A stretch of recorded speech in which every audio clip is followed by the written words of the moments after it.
Trust in the Lord with all your heart. Lean not on your own understanding. In all your ways, trust in him. Surrender to him. Acknowledge him. And he will direct your path. Amen. Amen. Hi. That's me, my headshot from 5 years ago. And kind of similar, a little bit more gray. And then I want you to see my kids. I just wanted you to see my boys. This was in downtown LA on JD's 18th birthday just a couple weeks ago. And they went to see some concert and Mama drove them to downtown LA and dropped them off. So JD is in the middle. He's 18 now and he is a freshman in college in Southern California, so far away. And Jesse is a junior in high school and they are the joy of my life. So those are my babies. And I just wanted to take a moment and double down on welcoming you. I just want to go over the top welcoming you right now. So welcome. You are welcomed here. If you are a mom with just one child, you are welcome here. If you have many children, you are welcome here. If you're a boy's mom, you are welcome here. If you're a girl's mom, you are welcome here. Who has boys and girls, you are also welcome here. If you have, just yell out if this is how many children you have. If you have one child, 2 children, 3, 4, 5, 6, 7. Was that a cry for help or a woo? 8. Nay, are you on? What? That's a cry for help, she said. 9, 10, 11, anything above that. All right. You are welcomed here. You're welcome here. If you are a single mom, you are welcomed here. I call it a double mom privately when I'm in martyr space. I'm not a single mom, I'm a double mom.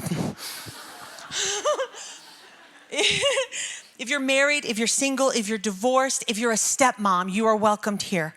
If you are, you only have one child, you are welcome here. If your children are grown and they've moved away, you are welcome here. If you've got little teeny tiny babies who are drinking, getting their sustenance from your body, you are welcome here. If you've got children in heaven, you are welcomed here. You are a mom. You are welcomed here. If you had a pregnancy that was interrupted and you're going to see them in heaven, you're a mom, you're welcomed here. I'm trying to really emphasize how welcomed you are. Do you feel it? If you are not a mom yet, but you kind of mother everything. You mother other kids, you mother your job, you mother things. That's the heart of God, a mother's love. You are welcomed here. I was infertile till I was 38, but I had the heart of a mom the whole time. If your child is not well, mentally or physically, you are welcomed here. If your child was carried inside another mother's body, but you are the mother of that child, you are welcomed here. If I left out anybody's situation, you are welcomed here. Welcome. And I just want to say this is safe. But that's what unsafe people say. Like, it's safe. I'll be the judge of that.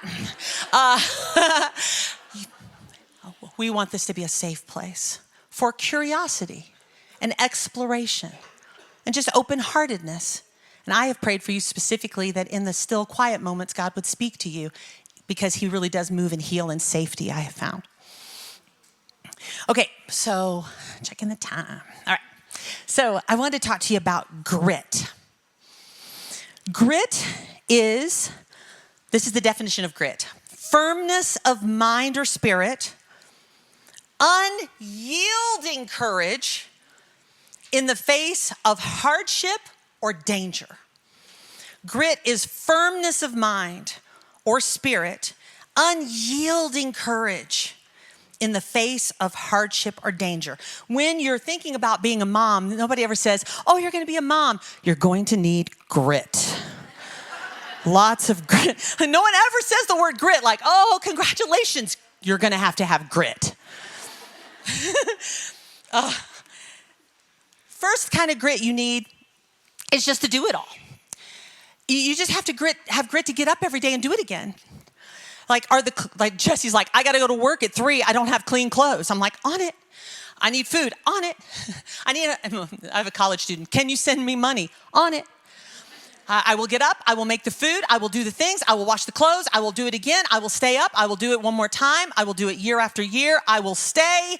I will show up. I will do all the things. I will manage this place. I got that. I can do it. It takes grit just to do that part of mothering.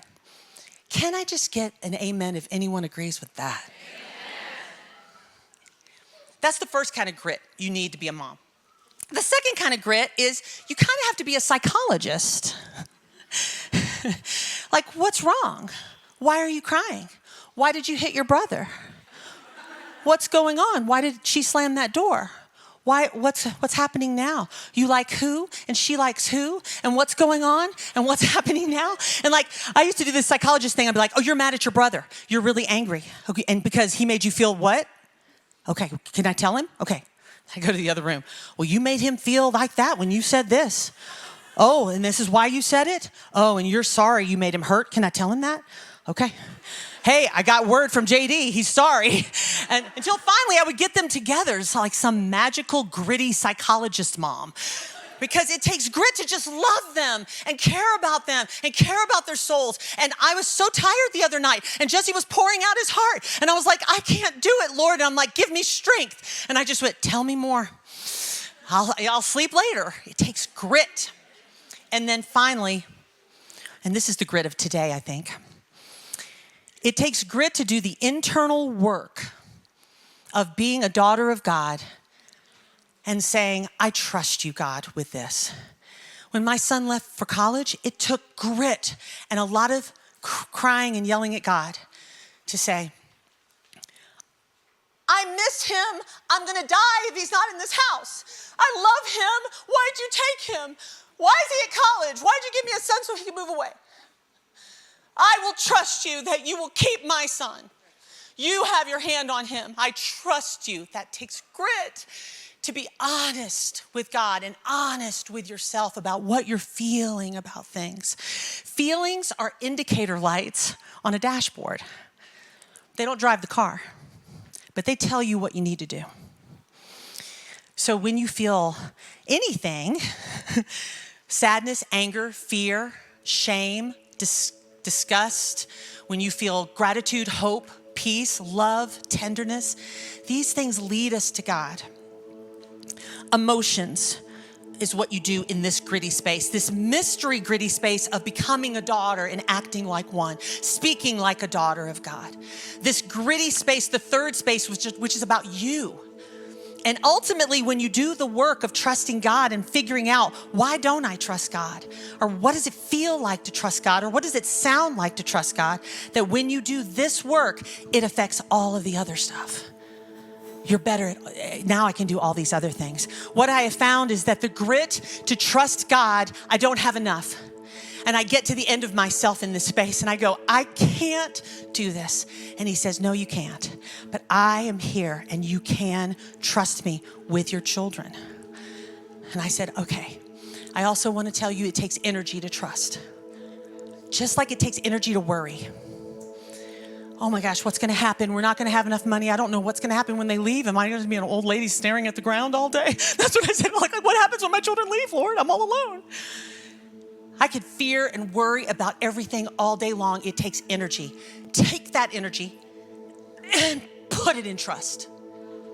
Same energy. I don't know what's going to happen, but I trust you.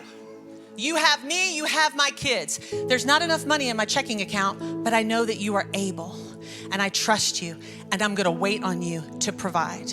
It takes energy to trust. And then the third thing, trust has a voice, my friends. Speak it out loud.